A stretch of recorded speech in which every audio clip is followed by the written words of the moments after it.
Hello friends, welcome to our channel Ambari. Today we'll see one moral story named The Wolf and the Lamb.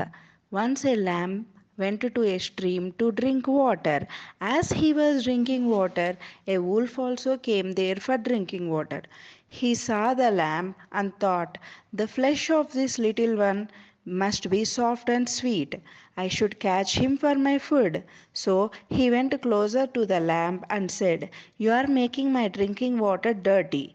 The lamb said, no, it can't be. So, because the water is flowing down to me from your end.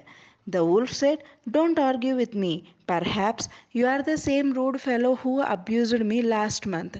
The lamb said, I was not even born last month.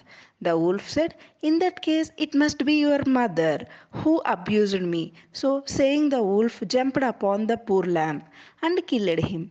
The moral of the story is keep away even from the shadow of an evil person. Thank you.